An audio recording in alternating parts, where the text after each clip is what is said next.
The bizarre origins of Drake's latest industry From plant. FaceTiming with Kanye to having a collab with Drake, batz is an artist that has FaceTime been Kanye making already. huge waves lately. But the catch is, he only has 3 songs out so far. With only 3 releases, batz has amassed nearly 10 million monthly listeners and co-signs from nearly every big artist in the game, including Timbaland, Ty Dolla $ign, SZA, Brent Faiyaz, and many more. He even just signed to Drake's label. But his meteoric rise to fame over the last handful of months have led to many industry plant accusations. There have also been a lot of YouTube videos about batz, but I think I may have been the first person. Bro, to get that many cosigns, you made like 4 or 5 TikToks, it blew up. FaceTime and Kanye signed to Drake, co-signed by SZA, all these other Timbaland. Fuck, I don't know if it, but I don't know. He could be in. That's hard. That's a hard one to think. Also, real quick, even if he is, his team might be really good at the same time. His team might be great. I have a soft spot for good pitched up. His music is amazing. Style's dope. So this video isn't hate. I'm just more so curious about how his career came to be. So let's check it out. First, I think it's important to establish a timeline with everything we know.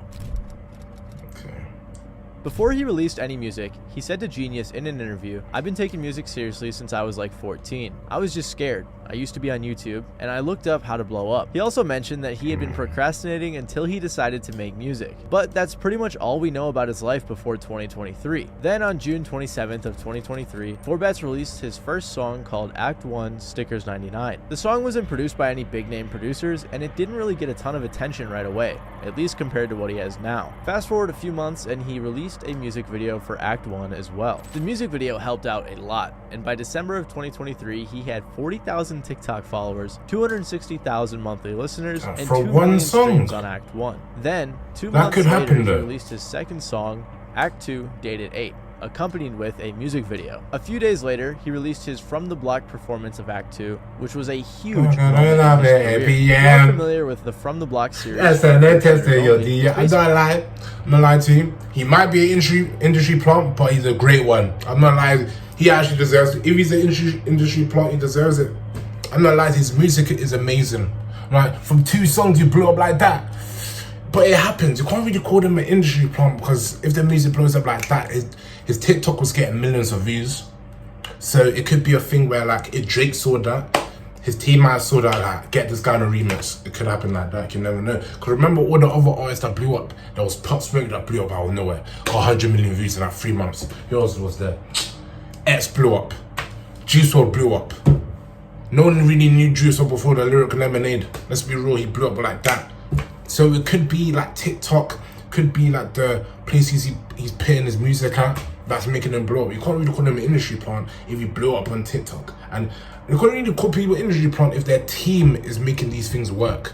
You might have a great team behind him that is putting him in these positions to produce the type of remixes that he does with Drake and work with these other artists like Kanye, all of them. So we don't really know at the same time. A series with a hanging microphone and some aggressive rap songs. This made it very surprising for viewers when they saw some guy in a mask with all his boys behind him singing in a high-pitched voice. I was shocked when I heard his voice, bro. Who the f is these thugs?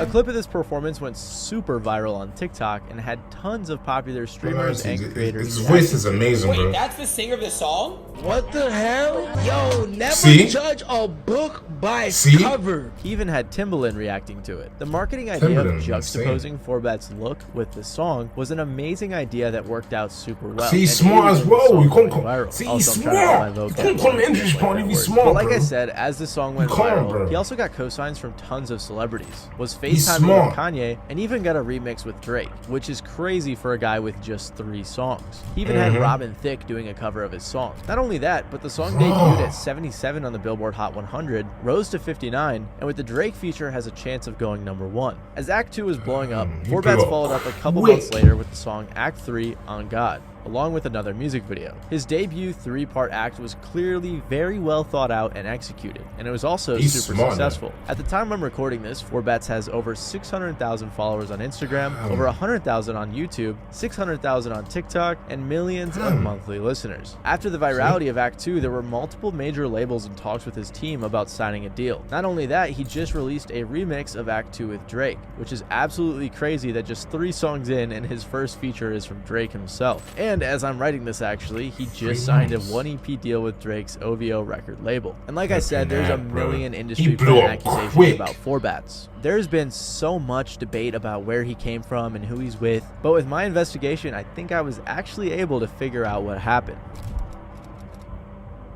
So first I did what most people would do and I checked out his social media pages. But the issue was that they were all created after his first song released. His YouTube was made in October last year, his Instagram was made in November, and his Twitter in December. So then I checked out his SoundCloud, and we can see that his name is Nico Bennett and he lives in Dallas, Texas. But other than that, there was no information there. Like I said earlier, he's also done a couple of interviews, but none of those have shed any light on his early music career, other than the fact that he's been making music for a while. He has, however, disclosed some information about his image. A lot of people also found his image to be too good for some random independent artist to think of himself, but 4batz claims that he came up with it on his own. He said to Billboard in regards to his mystique, "I've always been that nonchalant, mysterious one.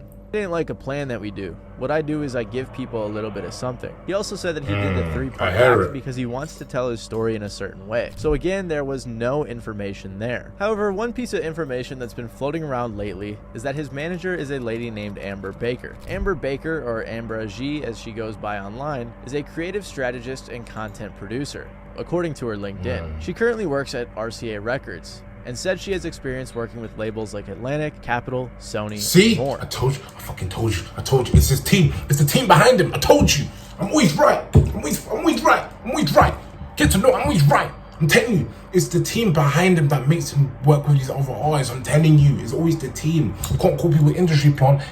If they blow up on TikTok, they get a good team behind them, and the team stops producing them to these other artists that want to obviously work with him because he's a good rapper.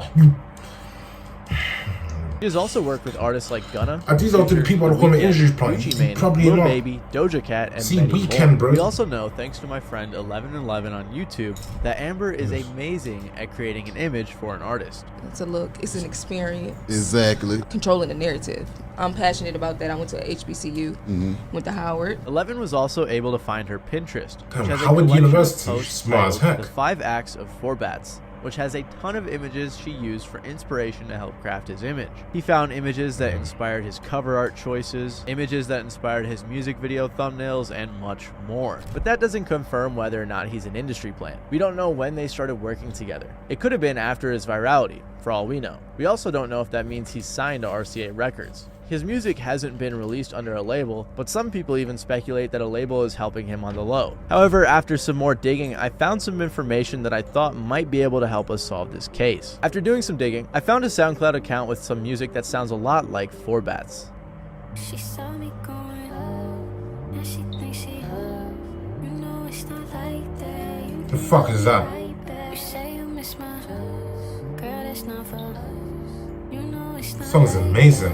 You think I'll be right back. The account is called Spidey, and I even found a TikTok account with the same name posting the same music. It turns out that only 4batz follows this account, which led many people to think it was him, which makes sense because they do sound similar. But strangely enough, Spidey was in the comments saying that he wasn't 4batz. After even more digging, I found out this guy was probably his friend or his brother or someone close to him, and the music is either his or maybe 4batz snippets. I can't say for sure. Regardless, this was another dead end. I was able to find things like filings for an LLC and a trademark for his name, but again, those led nowhere. Other than random bits and pieces of information online, I couldn't find anything in regards to his early career. This guy is a ghost. Just look at his Wikipedia page. There's literally zero information about him online. But then I found some information that I think has allowed me to solve this. So let me tell you my theory.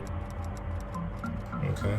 I wasn't able to find anything from before his first song, but I was able to find what I believe is his old TikTok account. On this account, he is seen promoting his first song with his Instagram in his bio. He has 238 followers and 8,000 likes, but no videos, which makes me think he got some buzz on his first song, but later privated all the videos. If we go to his following, he follows Spidey, Demo Disc, a person who promoted his song, and Elena's Faves. Elena is a creator who posts underrated songs and has over 80,000 followers on TikTok. And in August of 2023, she posted Act 1 by batz. This video got over 400,000 views and almost 40,000 likes. And I'm willing to bet that one of the people that heard this was batz's manager, Amber. Obviously. If you think that's a stretch, you should probably consider how many people that work at record labels and A&Rs are probably following these accounts so they can find new talent. batz himself even said to Billboard, "I needed to shoot a video for stickers. So I was just going about trying to shoot a video and a lady hit me," which is Amber. She was like, "Oh, I can help you." And she helped me find a video pretty fast. And she was also like,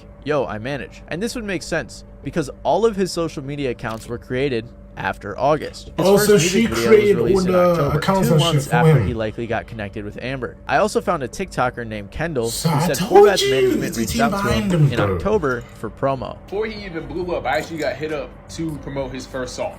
I'm talking about this song had 0 plays to start out. He hit me up was Mr. Tastemaker on Instagram. Pretty cool guy in the time frame I've gotten to know him. Here's him congratulating me on some of my, milestones. If you can see, this says October 10th, and then down there it He's says just a great strong artist, bro. named Like, Fort just Batz. put Kendall hard said work that and the song determination at the into time it. had very few Can't really go plays. into it, So if bro. batz had just got connected with a team, it makes sense that a song released in June was finally getting promoted. And I know a lot of people think paid promo like this is very inauthentic or industry plant-like, but pretty much every artist in the industry does this. So since Amber is very well connected, it's likely that she got Mr. Tastemaker and batz's team. Dreads long too. as But I hell. found another guy Fuck you who getting your somehow dreads like got that, bro. involved on the team as well. On the legal side, Matt Buser, or Busser, or however you say it, is a lawyer who works in entertainment, It's a sports, Busser, and that's other insane. fields. He's the one who set up the LLC and the trademark, both of which were done in December. It's also likely that Amber and the rest of his team are responsible for getting him on 4 shooters only in December. His team seems to be responsible for a lot of the marketing behind his career, something it doesn't seem like he was doing much of before. The only other question is whether it was them who scrubbed the internet of any information about him previously in an attempt to refine that image, or if, like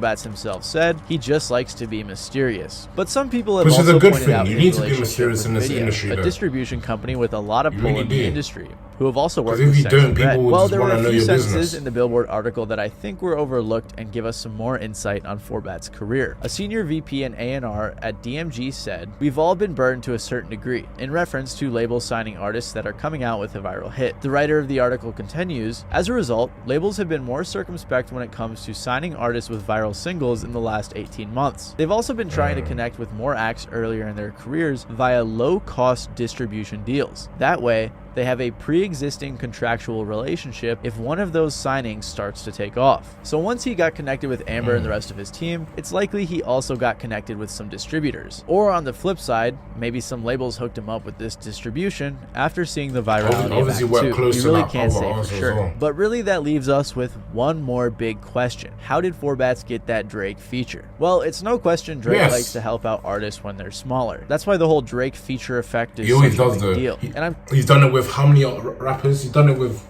Who's that guy? That song. He's big. He's a bit big. His song was terrible. And he had this Drake feature. I forgot my man's name. He made what he revived Lil Durk's career again. He revived. Who's that? I forgot my man's name, bro. Fuck.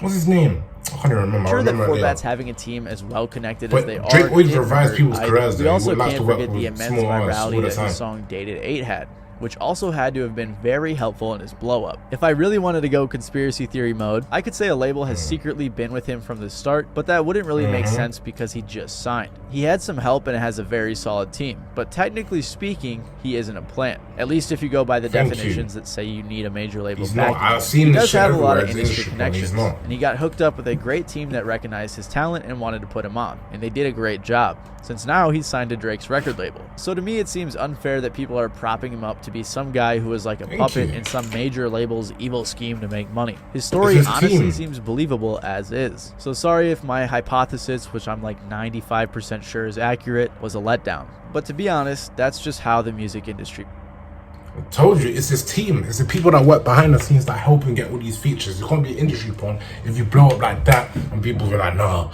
Bobby, that's a different story. She does interviews. I don't know how the fuck she got all them people involved.